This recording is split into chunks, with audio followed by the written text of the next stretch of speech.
Hello from the Authors Guild Foundation. We're back with another episode of our series, Money Matters, The Road to Financial Literacy. Erin Lowry and Uchechi Kalu will cover debt management strategies for authors and freelancers in general. I may or may not be taking notes myself today. Thanks to everyone for being here. Thanks for the questions you submitted in advance. Erin and Uchechi have those digested, and they've got a presentation plan, but we got the Q&A box in Zoom you can use to add questions at any time, and we'll do Q&A at the end of the hour. Uh, Real quick, the Authors Guild is at authorsguild.org. If you're not a member, please check it out and find out what we do. We offer legal services and a lot of other benefits. And the Authors Guild Foundation puts on free public programming like this to anyone who needs it. So thank you to the support of our donors. And now our guests, Uchechi Kalu, welcome back, Nigerian-American writer and financial planner based in Los Angeles. Erin Lowry, host of our Money Matters series, author of the Broke Millennial series of books. Erin, I will go ahead and turn it over to you. Let's get this started. I can't wait. Thanks. Hi, everyone. I'm going to keep this intro nice and tight to make up for lost time. But today we're going to tackle one of the most infuriating parts of personal finance, which is figuring out how to claw your way out of consumer debt. Now, we do want to also acknowledge obviously, people will have other forms of debt, student loans, mortgages, but today we're really focusing on debt like credit cards, maybe a personal loan, auto loan could get mentioned, things like that. We will be doing Q&A at the end of the hour, but also because this can be a bit of a complicated and heavy topic, we're going to also pause throughout certain sections to take a few questions. So please, if you do have a question in real time, be sure to drop it into that Q&A box so we can see it. But without further ado, I want to get started by really talking about our psychology of money, and that is identifying that true nature of why you might be in debt. So, Uchechi, do you want to kick it off for us? Yeah, for sure. And thank you everyone who's here. Very often in the cultural zeitgeist, when we hear folks talking about debt, the next thing is how are you going to get out of it? What are you going to do? When are you going to pay it off? What's your timeline? And we're going to talk more about some of those strategies, but I always tell clients, don't actually just jump off and pay your debt, especially if you feel that you find yourself in these cycles. Like try and go, just to do a thought experiment. Could you go 3 days without using your credit card? 4 days without using your credit card? If you really can't, then it's not really the time to pay off your debt. You might first want to inspect your numbers, inspect your spending, and understand where your debt is coming from, because I've worked with a lot of clients who will pay off their debt and then suddenly it's back again. And then you pay it off and suddenly it's back again. So you want to understand, first of all, what is the root cause of the debt? Is it because I get really anxious? Is it because I have this fear of missing out? Is it because I just moved across the country and I had a bad breakup or I got a divorce or something's happening with me medically? Those are things in your life that you might want to address individually. And the debt itself will resolve itself over time with some of the strategies that we're going to talk about. And I just find that without this understanding, you find yourself back at the same place again and again and again and again. If there is one thing that you might want to try, because credit cards, they kind of reduce the pain. I don't know about you guys, but I remember when my mom would give me like $5 growing up, and that felt like $5,000. And so anytime I spent something, it felt like, oh my gosh, like what does it mean to only have 450 now? What does it mean to only have $3? There's something about using cash that brings in awareness and that brings in a little bit of discomfort that does not exist at all when we're swiping our cards, does not exist at all when you're just Apple Paying and Venmoing and all that stuff. So, if there's anything that you might want to do right now as you're identifying that root cause as to why you are in debt, think about using cash more. Think about using cash to increase that sense of discomfort, and then it'll make you a little bit more mindful about your spending. One thing I also love to recommend, because for so many of us, there is a psychological trigger about why we're in a debt cycle, but sometimes it's a little bit of mindless spending, either compounding the problem or could be the main problem. So, one thing to think about doing is I would challenge you to do this for a full month, but set the goal of a week. Every single transaction you make, big or small, write it down. Notes app, a physical notebook, whatever you want to use, but I want you to write down how much it was, what it was, and then also how you felt when you were making the purchase. Like, was there an emotional trigger? Were you feeling stressed? So you went out and bought XYZ thing that makes you feel better. For some people, that could be an item. Like maybe you're going to go out and buy yourself a new, you know, I mean, if we want to go like new shoes style, Carrie Bradshaw vibes, maybe it's you want to go get a pack of Pokemon cards because it's a fun game and it's a stress release. Maybe it's as simple as like, I'm just going to go buy a latte. It was a rough day. I'm going to go buy a drink. I'm going to go buy, and that seems small. It's like $7 a pop right now to buy those things, especially if you add that tip. So those add up so quickly over time, but really trying to write down what it was, how much, but how you were feeling. Because then you can go back and see if there is an emotional trigger that is an impetus for your spending. But also, you can see, man, I just keep buying bottles of water. Like, why am I buying bottled water 5 times a week? And maybe it's because you're just, walking out the office, you want to go for a walk, you pop in somewhere, and that's just something that you buy. You're like, that's an easy thing to cut out of my spending. It's not something I actually value. So making sure that we are spending in alignment with our values, but also that we're being very clear about what emotions, whether it's stress, anxiety, anger, even joy. Like, how many of us buy something for a joyful reason? My sister just got big news recently, and I was like, oh, I'll take you out to get a drink. $50 later, because that's how much 2 cocktails apparently cost today. Like, oh, okay. So it is just very important to identify. And, we're not saying never splurge, but just make sure that you're really figuring out costs. Can I add one thing that Of just course. popped up for me because I'm seeing it everywhere? Um, there are a lot of betting apps right now that are everywhere. Before we got on this call, we were talking about the New York City mayoral race, and I saw a commercial only two days ago that was like, who's gonna win? This person or that person? Like, bet a few dollars. And so I'm bringing this up because I want to provide context that we live in a commercial landscape that is actually preying on you in certain ways to exploit you out of your money. And sometimes when we are facing debt, we're like, if I just like won that bet, if I just did this thing, if I took this risk, I might then be able to flip the script. And very often than not, that just doesn't happen. So I don't know if that's relevant to any person in this room, but even for me as a financial planner, I've gotten so many of these ads that I've been like, should I be betting on the race? Because I think I know who's gonna win, right? So I'm a human, just like you all are humans. I just want you to keep in mind that taking huge risks to get out of debt usually does not bring the outcome that you want. That is so true. And one thing we have talked about quite frequently over the last several webinars we've been doing is this notion of getting yourself on a salary. And maybe like, wait, what's the relevance? The reason I bring that up is because for so many of us who are self-employed, it is an incredibly stressful concept to try to be making a financial plan of any type, whether it's a budget, whether it's how to set aside money to put into a retirement account, but certainly, this idea of creating a debt repayment strategy, well, how am I supposed to do that if my income is variable? And one of the ways that we can try to control for that is to put ourselves on a salary. Now, I don't want to spend too much time here simply because we have an entire webinar that is dedicated just to the topic of putting yourself on a salary as a variable income earner. And we've talked about it previously. We've got a lot to get through today.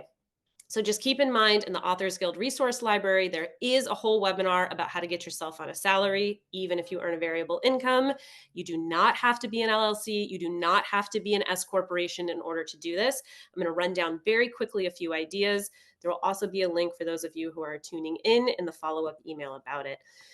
But just to keep in mind, you always want to have business and personal accounts separate. Again, you do not need to be an incorporated entity to do this.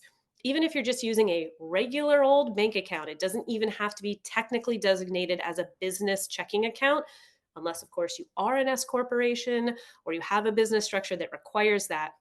But if you just set up a bank account that you know, hey, this is where all my business money goes. Every time I get paid, all that money is going to go into this account. Maybe I'm going to set aside a chunk of it for my quarterly estimated taxes. I think that's a really good idea. But what then you're also going to do is figure out what is a good salary to be paying myself every single month so that when I have really high earning months, I'm not spending all of that money. I'm just spending a modest salary of it so that I can also sustain during the low income months. It's also so important to be separating your business and personal expenses for tax purposes, which also includes having a credit card that you just use for business expenses. But we know that because we have these high months and these low months, sometimes that leads to overspending in the high months and just trying to be super hyper frugal in those lean months. So instead, trying to stabilize by looking at all of your numbers, figuring out what is a reasonable salary for you personally, what do you need, and what is going to make sure that you're not just overspending when you're flush with cash and then just trying to really save and scrimp when you're not. Obviously, it's not a 100% foolproof plan because sometimes we go through very long downturns, many, many months for some of us at certain points in our career, could even be a year or more, depending on the situation. But then you can also look about changing your salary that you're paying yourself down to try to elongate the runway that you have in your business account. So, again, looking up that webinar, paying yourself a salary on a variable income, which can be found in the Authors Guild resource library and also will be in a follow up email for those who are attending live. So I want to say all that because I know inevitably we will get questions that it's like, well, I don't know how much I'm going to make, so I don't know how to make a debt repayment plan. So, really, a big piece of advice from us is to figure out how to put yourself on that salary to stabilize so many parts of your financial life, especially being able to make this debt repayment plan that we're going to talk about now. So, first, and before I move on, Uchechi, anything that you want to add to that part? I think that's wonderful. All right. Well, I'm going to take the first part of this, which is to say, face your numbers. That is the absolute first part when it comes to paying off our credit card debt or any other type of consumer debt. So you just bear with me for a second. Let me get my slide up. So this is how simple it looks in the beginning for facing your numbers. But let me also tell you, for some of us, can be the hardest part of making a debt repayment plan. Because how often do we just kind of avoid looking at the problem until we really hit a critical tipping point and you just can't anymore? So this can be a bit of an emotional process to be going through, that you want to look up every piece of debt that you have. So this is just a really simple grid. If you want to screenshot this, write down the information, whatever it is.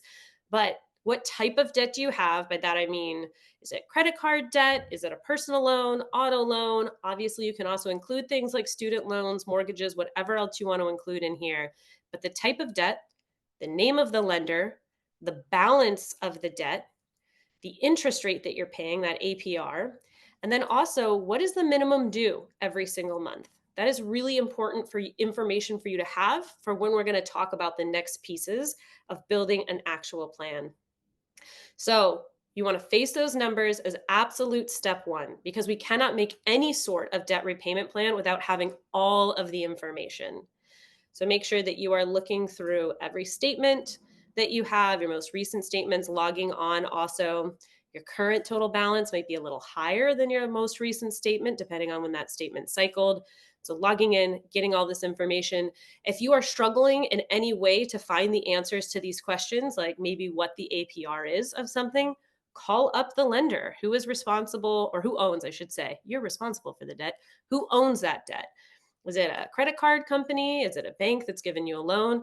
Call them up and ask, hey, this is my account number. Could you tell me what the interest rate is, that APR on my debt? I'm having trouble finding it. So once you fill in all this information, then it's time for step two, which is to figure out how you want to pay it off. Now, we are going to go through quite a few options today, but we're going to start with two of the heavy hitters that tend to be discussed, which is debt snowball and debt avalanche. So I'm going to kick it off talking about the debt snowball strategy.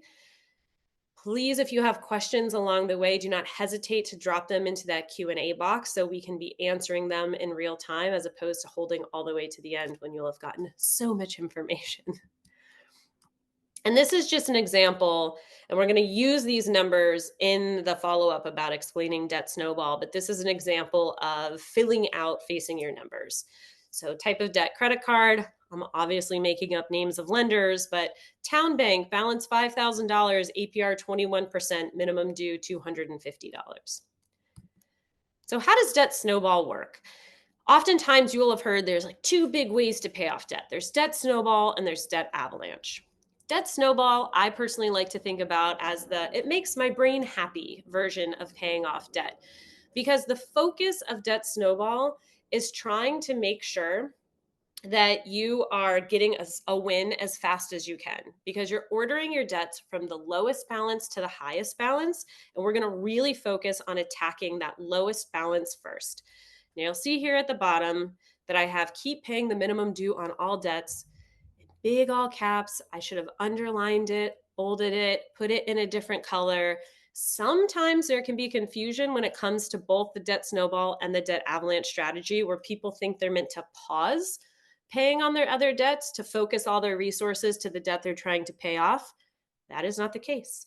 You want to be focusing extra, quote unquote, money, we'll get to it in a second, on the balance that you're focusing on paying off, but you still want to make sure you're paying the minimums on all your other debts because you want to keep those debts current. You don't want them to end up in collections. So when it comes to debt snowball, you're ordering those debts from the lowest to the highest balance. We're actually not paying attention at all to APR when it comes to debt snowball. The second step is to figure out how much extra you can afford to put towards your debt each month. That could be $5, it could be $10. It doesn't have to be a whole big sum of money, but is there anywhere in your budget that you can reallocate resources? Maybe it is as simple as stopping a subscription service for a period of time or a streaming service. Maybe it is nixing one, discretionary purchase that you make a month.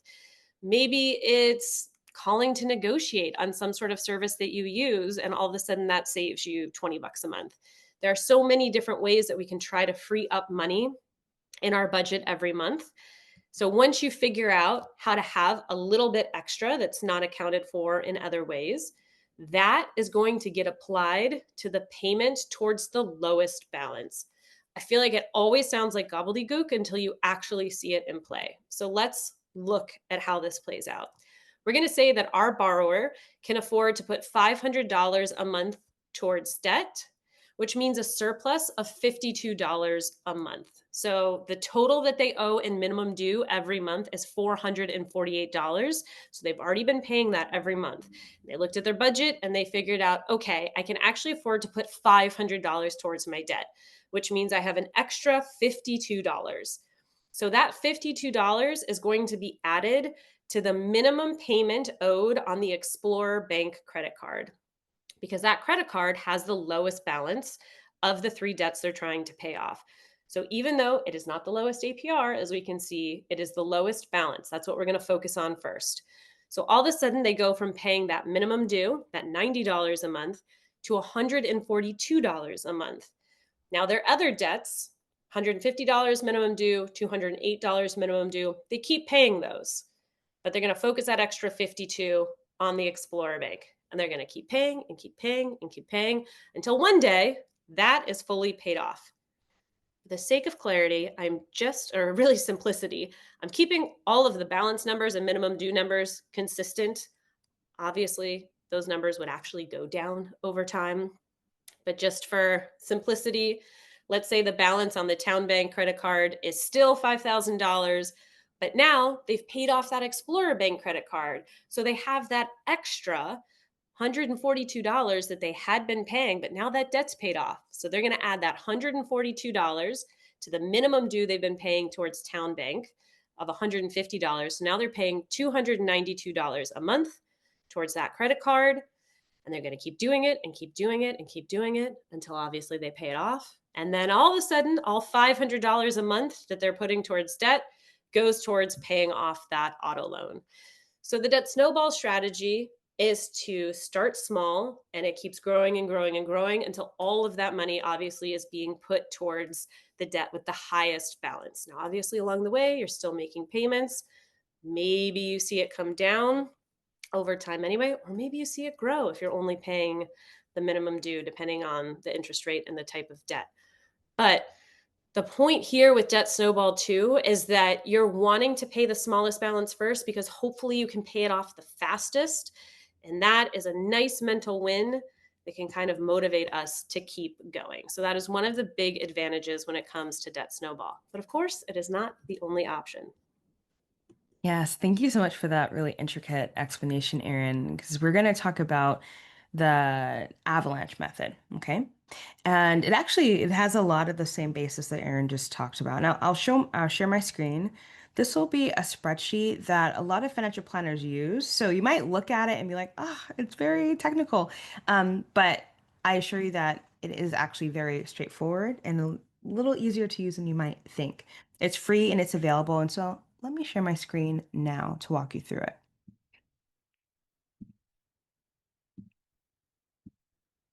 Okay. So what you're looking at here, and I'll make it a bit bigger for folks. Okay. So what you're looking at here is a debt reduction calculator. You can go to this website and we'll have this resource in the follow-up email as well. It's called Vertex 42 and they have a lot of different calculators, but you can find the debt reduction calculator there. So just like Erin just mentioned, you want to go and actually look at your own numbers. So you would add that creditor, right? It's a credit card, auto loan, student loan, the balance, the interest rate, and then this is the minimum payment. So what we see here as the total minimum payment is $270 a month. You're going to scroll down, and this is where we start to see the impact of either the snowball method, the avalanche method, but then also how long it even takes to pay off your debt. So the spreadsheet is already going to tell you $270 is not enough to activate any of these methods because, like Erin just explained, if you're paying the minimum payment, you don't have more to pay off that lowest balance. So your minimum payment, your monthly payment here needs to be a little bit higher. We're going to choose just $300. Okay. So what it's showing you now is that with your $270 monthly payment, $30 more, now you have $300 that you're putting toward your debt. Great. That is so easy to figure out. Everyone can look at their budget and say, oh, I have $30 more. Let's go.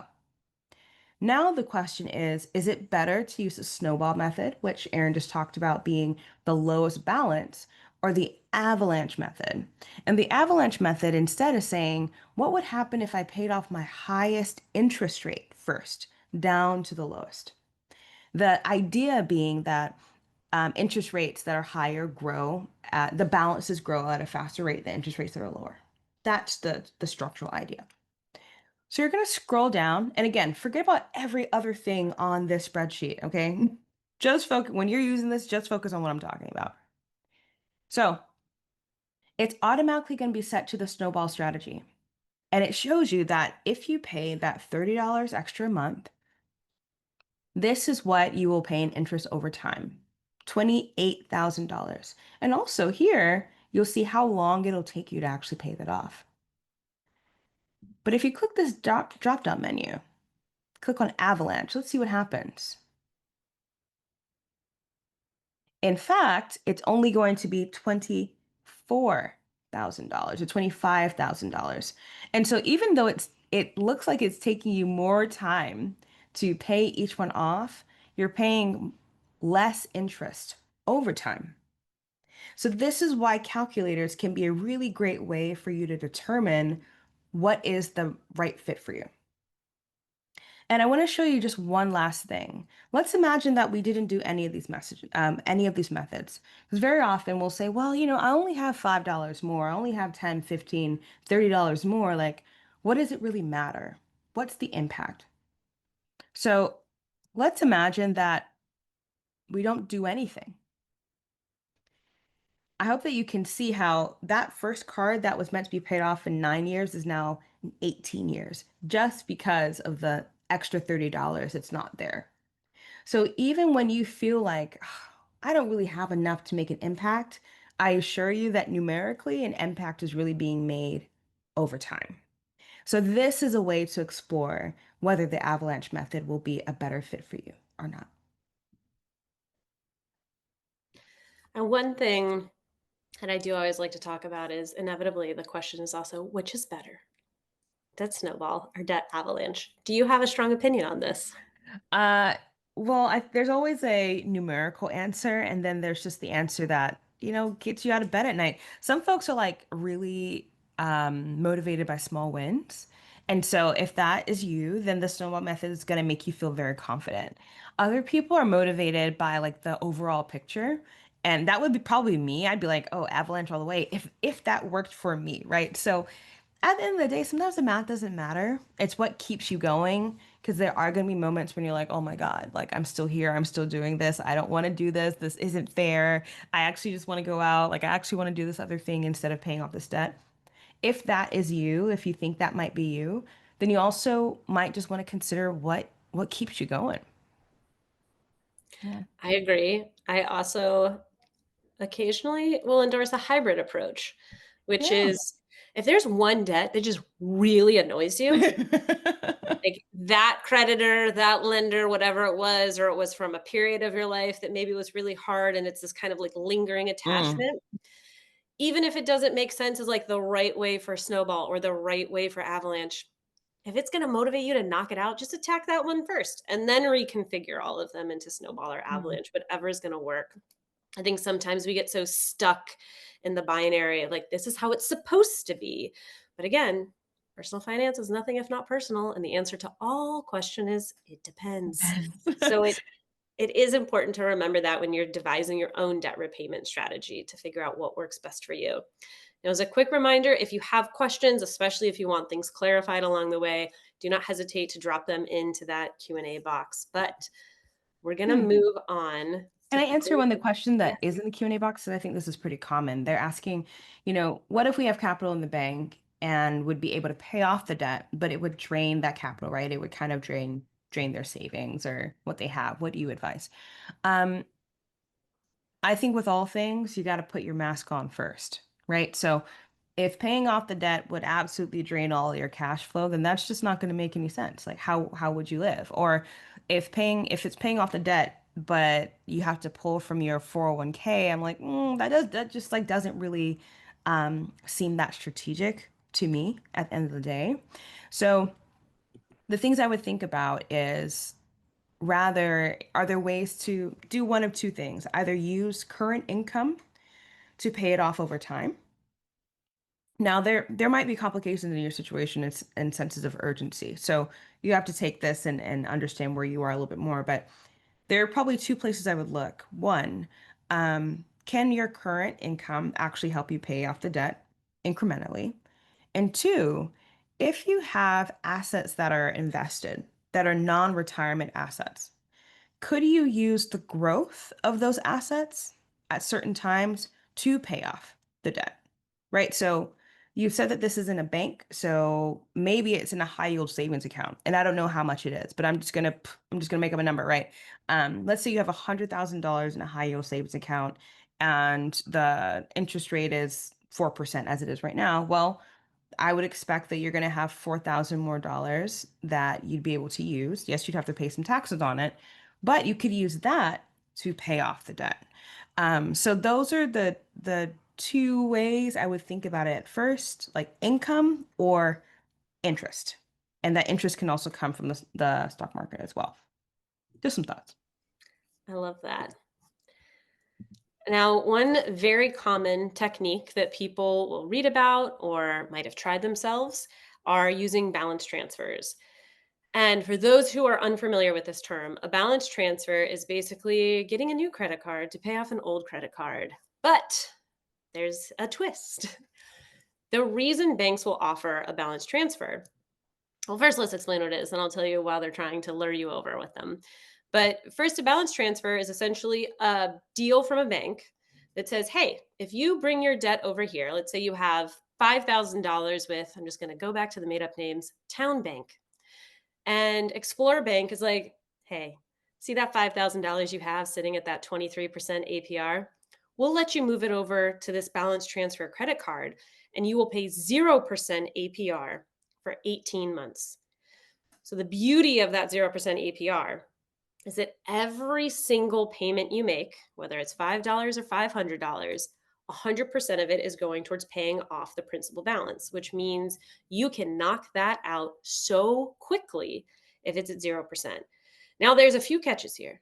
The first being, you're going to have to pay a fee. We want a little something. So, usually that fee is around 3% of the total balance that you're moving over. So, for instance, if you have $5,000 in credit card debt, 3% fee is going to be a $150 fee. Now, that might sound a little bit at first, but if you're actually going to be able to pay that off on balance transfer, you're going to probably save yourself thousands of dollars, hundreds, certainly, possibly thousands, depending on how long it would have normally taken for you to pay off the loan. So it could very much be worth it. So, for context, if you have a $5,000 balance at 22.99% APR, that means it is costing you $95 in interest alone every billing cycle. So that fee pays for itself in less than 2 months, really. One thing to think about. But the reason Explore Bank is open to offering you this fine, fine deal is because they assume, hey, you've been in credit card debt before, you're going to be in credit card debt again. So it really is them taking a gamble on you, the consumer, that because you have ended up in credit card debt previously, either A, you're going to pay this debt off, but don't worry, you'll come back. You'll overcharge on this credit card and you'll end up owing them 22% or more interest. Or they're thinking you'll move it over, you'll do well for a couple of months, but then you're going to trip up. And that's a big part of the balance transfer process is understanding what all these little possible traps are. And one of them is if you miss a payment. So if you miss a payment, you are going to lose that promotional offer, that 0%, and you're probably going to end up in penalty APR, which is usually close to 30%. So making sure that you always make those payment on time. The other thing is if you're using the card, if you use something as a balance transfer card, put it away. Don't sync it to anything. Don't put it in your digital wallet so you can tap and pay. That is like living in a drawer somewhere and you're just making those payments because then you're going to have two different things. You're going to have your balance transfer and then you're going to have your purchases if you start using it. And your purchase APR is probably different than your balance transfer APR. And then that gets confusing and then it's easy to mess up. So it's very important to remember if you're going to do a balance transfer, it is really a tool for you if you are not prone to carrying credit card debt, if you are not prone to racking up credit card debt. So maybe you had a medical incident that happened, or tires blew out on your car and you had to get them fixed, or something else that was an emergency kind of popped up and it had to get financed on a credit card. Sometimes that happens. So if that's your reality and you're trying to pay off that debt, balance transfer might be right for you. But another thing to remember is make sure that you pick one with a very established, known bank. There are a lot of predatory options out there, but also you want to see terms like that the interest is waived, not deferred. Waived interest means that if you don't pay it all off at the end of the promotional balance, whatever remains, you're going to have to start paying APR on that, but you don't owe back interest. If it's deferred, if you don't pay all of that off, you're going to owe back everything that you thought you had saved. And the guys that really tend to do deferred interest are those, I would say, like a store credit card, or if you see any offers to like buy furniture that you're financing, often deferred interest. So really making sure that you understand all of the fine print. So those are, oh, and then the other thing is please roll it over ASAP. Like the clock starts as soon as you get the balance transfer. So if you wait a month or two, one, you can lose the promotional offer. If you wait like 60 days, if you're just kind of taking your time, but also you're losing all the power of the time to get that 0% APR deal. Anything else you want to add? Yeah. It's not a get out of jail free card. I think that that's what they feel like because when you get that mailer, it usually just says like 0% APR for 6 months, 8 months, 12 months. And it feels like, ah, this relief. But I hope something that we've been expressing throughout this is that these systems are incredibly they're not complex in that you can't understand them because you can and you're here. They're complex in that they are designed to like be 2, 3 steps ahead of you. They're designed to think about the places where we are human and then exploit you in those places. So it's yeah, so like it's not a trick. Um, but sometimes folks want to think about consolidating their loans and we'll think like maybe I'll just consolidate it all. Maybe that will be an ultimate trick. Here are some things to consider. Um, when you consolidate a loan with a lender like SoFi or something like that, sometimes it can just be really hard to renegotiate that loan depending on the lender. So this is just like little stuff I want you to think about. If you are working with a credit card company and you can't pay that loan, there are things that you can do when it's like a credit card and work with those companies to reduce the payment, stop the payment, to give you a bit of like grace. But sometimes when it becomes a personal loan, which folks do sometimes, if you want to think about it this way, if it was very difficult for you to make consistent minimum payments when it was a credit card, and when there is actually some wiggle room there, because credit card companies will work with you because they want you to remain a customer. You are not going to have that flexibility when it just becomes a personal loan. You will have to pay these things, and there really isn't a lot of recourse for you. Um, so yeah, sometimes consolidating your loans can be helpful for the interest rate, okay, mathematically, but you also have to do your own math as to do you have the cash flow to maintain this? And if you don't, then it always kind of goes back to like how do we get more income at the end of the day? So that's how I would think about debt consolidation. Yeah, I think sometimes people think of it as some sort of silver bullet, as it were, because it's just one easy payment. Like that, I think, is what sounds so appealing is this idea Yeah. of everything is just aggregated into one place. But again, there are a lot of different ways that if you miss a payment, it's going to really hurt your credit score. It is going Yeah. to be hard to negotiate. If you select one with variable interest rates, Oh gosh, yeah. you are not in control about how high that can end up going. Mm. No. And there are a lot of personal loans with very high interest rates. So some even that start to tip into credit card interest rate territory. So it is just really making sure that if you're making that choice, you know that your job security is there for a Mhm. good long period of time of paying off that debt. You know what all the terms and conditions are. If you're somebody who's really trying to get debt free as fast as possible and trying to pay off debt quickly, there aren't penalties to paying off a credit card quickly. Credit card companies will be, a little bummed about it, Yeah. but they don't charge you a fee for it. Where if you pay off a personal loan quickly, there are certain loans that you'll see in the terms and conditions. There's Yeah. something called a prepayment penalty. Yeah. That's true. Sometimes they have pre-computed interest that gets added. There are all sorts of different ways that those lenders are really making sure that they're getting their money no matter how or how quickly you pay it off. Not always the case. Oftentimes, if it's not the case, you'll see it advertised. You'll see it say, like, we don't have a prepayment penalty.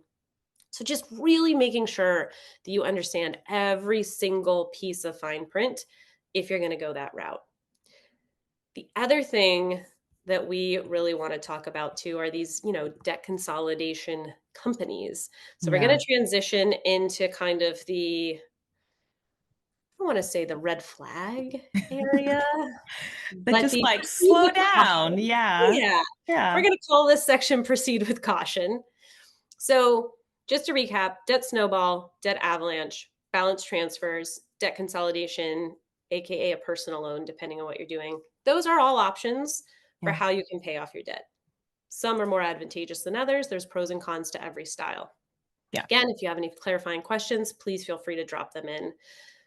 But one thing that we really want to talk about in terms of proceeding with caution starts first with assets you might already have, like your retirement account or the equity in your home. So, Chechi, I'm going to let you kick it off about who should, if anyone, pull Yeah. money from either of those assets. Yeah. I mean, it's hard for me to think about scenarios where I would be like, yeah, you should do this. But the first thing to think about is that retirement accounts, a lot of them, most of the ones that you and I have penalties for taking the funds out, right? So even while you're trying to pay down the debt, you're also then, facing maybe a 10% penalty, and then you're also facing an increase in income taxes. And so it really kind of you might break even, you might actually just be at a loss at the end of the day. And this still goes back to my original question of why are you in debt? Like, just why? Are you paying it off just because you're like, okay, new year, new me, I just need to let this go. And at the end of the year, it's going to be back. Well, then just don't do it, right? Because the growth that you would see over time, the compounding interest that you'd see over time in your investments would pale in comparison to what you're going to face in your retirement accounts, to your credit card accounts. And so I always think, if you are going to try to use equity, I would instead think about using interest, thinking about the interest as equity. You know, could you then put that money in the market, have it grow over a period of time? And this is not a get rich quick scheme, but just like mathematically, if you really wanted to use your equity, that's how I would try and be strategic. It's like, okay, well, let me make money off of my money and then use that money to pay off my debt. I would still in that time be using your cash flow to just make sure that the minimum payment isn't ballooning.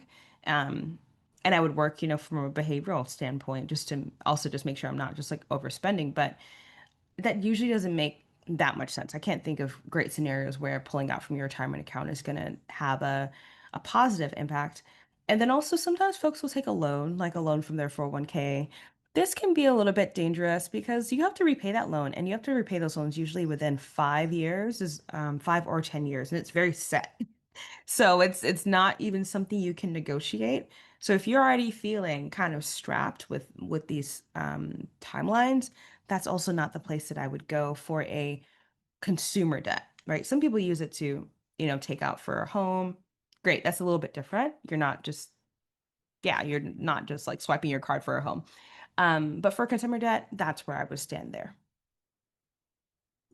Yeah, I think really emphasizing the red flag and the fine print of you have to repay it, and Yeah. that also includes getting fired, Yeah. walking away, quitting your job. Sometimes that triggers an event where you have to repay it immediately. So just like really making sure you understand all the fine print of those moves and that it is kind of robbing your future self because of all Oh, the interest that will be lost. absolutely. Absolutely. So Mm. like mathematically, I'm always like, there's maybe some other stuff I would do. And sometimes folks think about taking out a home equity loan from their homes or getting a, home equity line of credit, especially with the home equity lines of credit. The interest rate, it's a variable interest rate. It changes. It just changes. So I've worked with clients who, took out a home equity loan when it was like at 2%, and then it was suddenly at 5%, and they weren't really paying on it, right? So in those cases, you might find yourself stuck with even more debt than you were really wanting or needing in the first place. Um, there are those like sort of third party debt management companies. I have to tell you, I've never personally used them. I've never advised a client to use them. But I do know some folks who have used them. And the one thing that has occurred is that people's credit will like tank when they start using it. So if you need to, get an apartment, if you need to do something where there's going to be a credit check, I would not advise you to use a third party management system at the same time that you're trying to get an apartment, you're trying to get a car, you're trying to get a loan for a home, things like that, I wouldn't do. Um, of course, a big no-no is payday and title loans. The interest rates are really out of control, and if there's one thing out there that is truly a predator and does not care, it's a payday loan. These are so hard to get out of. Okay. But we are solution-oriented people.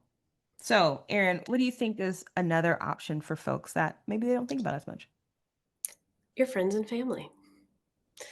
Just not And family. I don't say that flippantly. I think sometimes we're very hesitant to go to loved ones for support Yeah. when it comes to finances, especially because it can be embarrassing. It can feel incredibly vulnerable to ask someone and to be honest, like, hey, this thing happened. Or for a lot of people, let's be honest, it's a Murphy's Law situation. Something broke and then this, medical emergency happened. And then 2 months later, you lost your job. Like sometimes just everything goes bad at the same Yeah, time. it's true. And if you have people in your life who you trust and feel safe with to be vulnerable, but also who themselves are in a very stable financial situation and could provide you the cash infusion that you need at probably a 0% interest rate, that is someone that you can turn to and ask for help. But I would come with a business plan. I would treat this like Shark Tank. The investment is in you and your life. But you're coming in and you are treating it like this is a business transaction. I love you. I know you support me, but I would like X sum of money and I'm going to repay it over this period of time at this amount per month. I'm going to start small because that's all I can afford. But as I earn more, as my situation change, there's an option for me to increase my monthly payments towards you to repay this loan. However, my loved one, I would like to point out that I am still a human who needs to live my life. So if you are going to give me this loan, I do want to point out that sometimes I will buy a latte. Sometimes I will go out to dinner. I might go to a concert. Heck, I might even take a trip over the course of repaying this loan to you because I am a human who gets to live in the world. I say that because I think it's very important to add that context to someone that it's not them getting to nitpick you for X number of months, maybe even years, depending on the Yeah, sum that it could take you to repay this loan. yeah. The other thing, if somebody ever comes to you on the flip side of this, I always like to say, think of it as a gift. Think of Yes. it as money that you might not ever see again, and you need to only loan what you can afford to lose. Yeah. But as the recipient of the loan, I suggest that you have a repayment plan set up that you're going to actually pitch your loved one. Yeah, and you know, I'll tell you from personal experience. Because I personally I just like don't really like having debt that much. I'm one of those people that can't really sleep when my credit card isn't paid off by the end of the month. I don't know. I don't know why I'm like this. So a few years ago, I got in a car accident really randomly, a few days before Christmas. It was super old Toyota. So the other car, which was a Tesla, exploded. Not in a bad way, just like crumpled. And this old Toyota survived, but just was not, it was done. So I thought, okay, now I have to get a new car. And I really don't like this. I wasn't planning in my cash flow to do this right now.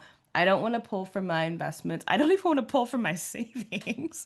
I was like, I'm gonna ask my immigrant parents. And and so we just had an arrangement. It was like, okay, I put some money down for this thing, and then they gave me the rest of it, and then I just pay them back. And it's a 0% interest loan. It's like not a big deal for anyone, not me, not them.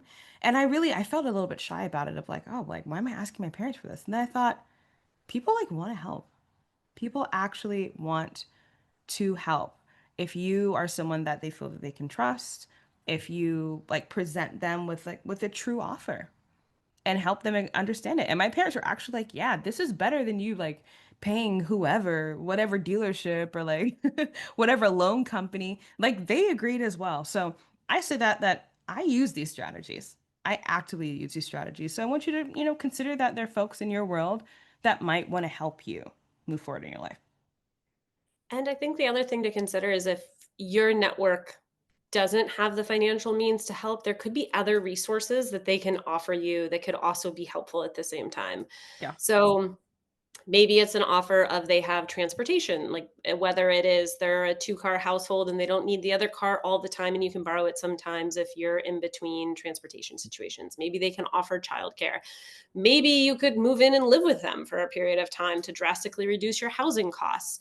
Maybe it's that they have a different network in terms of professional life than you do, and they can reach out to their network to see about helping you get a job. There's just so many ways. And yeah, like you said, people do often love to help. Like that is something. And I feel like, especially if when it's friends and family, when it's your community, there's just something activated about being able to help another Yeah. person. And if you are completely withdrawn from them, not sharing what the problem is, they don't know to help you. Yeah. So just making sure that you turn to those resources because a lot of the other ones, they're there to make money off of you. Yeah, I'm like, they're not designed to help To you. help They're just not designed to help you. is to just really make sure that we're looking at all of our options and not just the options that come from traditional banks and lenders or credit unions or things that pop up to us on social media and are being targeted advertised to us. Yeah. Please vet anything you're like really do your research on anything that you're looking into using. So we had a couple of questions that got pre-submitted that some of which we have already answered. But I also just want to get into a few of the other ones. So, is it a good or bad idea to not save much until you pay off some debt? Any advised percentage per income?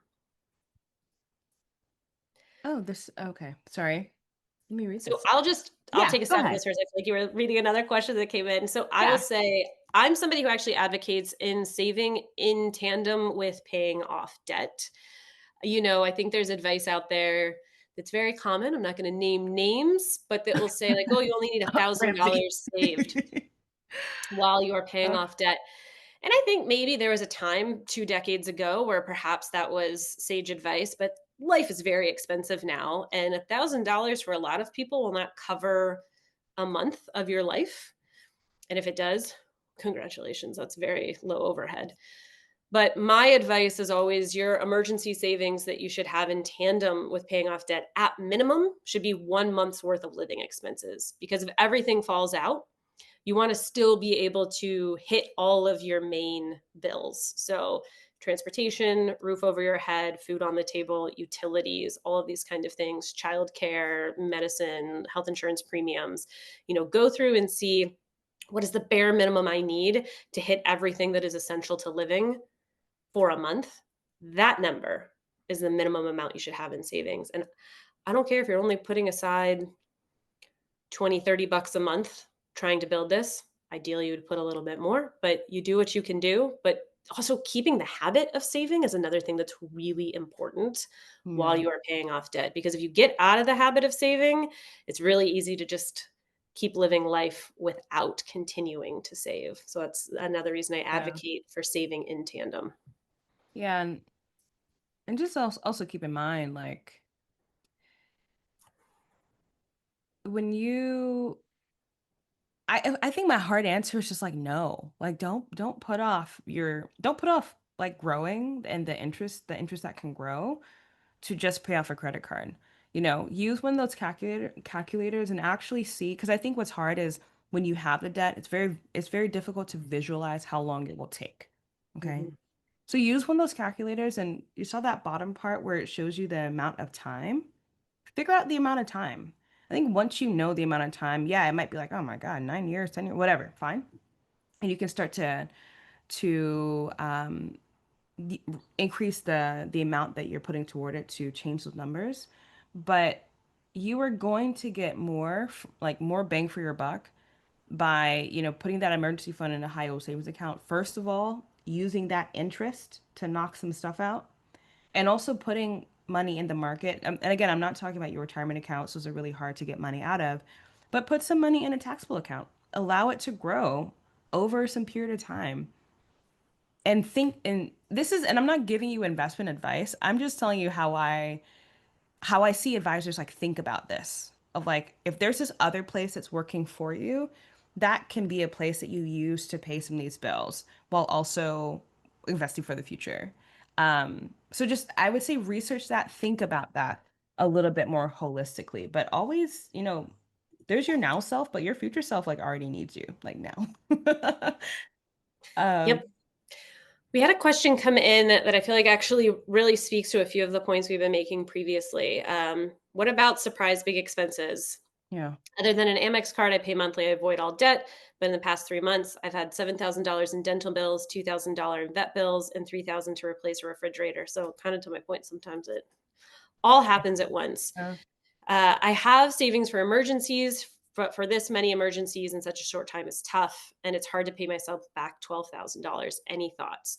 I'm I would sorry. love to know, like, we don't have the context or the time, unfortunately, to hear all of the details, but I'm just going to say we assume that these were financed on credit cards.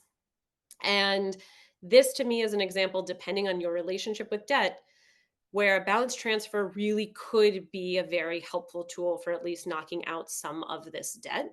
So if you feel like you are able to pay a very certain chunk per month on a 0% balance transfer, that could really help you knock out some of that debt. And then you don't have to gut your emergency savings entirely. Maybe it's $6,000 of it if you're comfortable with that. And I'm just throwing out numbers. This isn't like specific advice of it should be 50%. But if you're comfortable with, let's say, $6,000 coming out of emergency fund and going towards that, and then the other $6,000, if you're able to create a repayment plan with perhaps a balance transfer or a similar tool, that could make a lot of sense. But if you've struggled with credit card debt in the past, even that might not feel like the right situation to take out yet another card. Mm, But this is, I think, too, just a good example of why we can do all of the right things and then multiple big things happen at once. And yeah. so it is just understanding the different resources. And again, maybe it's also somebody in your friends, family, general network that you could turn to for help with some or all of this as well. And I'll add one more thing before we close out. First of all, I'm really sorry because that stinks. Um, and I actually had an opposite assumption that it might have been a little bit more like how you get a medical bill after. I'm not sure how Mm. your dentist works or vet works. Um, the refrigerator replacement sometimes as well, you get that bill afterward they have to pay. So actually, when it comes to these kinds of debts, it can actually be a good thing that it's not on a credit card and that it's on someone else's system and that it's not as urgent. So you can decide, okay, do I want to tackle the 2K vet bill now and then this later and that? You can decide honestly on your own. And then call those other entities, call your dentist and say, hey, I need a payment plan. Very often, especially with the medical things, they expect that people are not going to be able to pay that amount in the time frame. And so they have team like, and I had like a crazy medical thing that happened last year and a crazy bill I did not expect. And I just called them and was like, I'm not paying this. So what are we gonna do? And suddenly things just emerged. Plans emerged, like bills were slashed. So if it's not on a credit card and it's these other kind of entities where you can negotiate directly, do that. Do not take that 7,000, 2,000, 3,000 at face value. I wouldn't. Yeah, absolutely about medical debt. And sometimes I also have essentially income driven repayment Yeah. plans for medical debt. So it tends to be a little bit more common, I find, with hospitals Yes. necessarily. Like dentists sometimes are unfortunately a little bit of an in-betweener, but still agree, like call about a payment plan and see what you can work out. Okay. Thank you, everyone. This was wonderful. Always great to be here with all of you. And hopefully we see you soon. Thank you so much. Bye.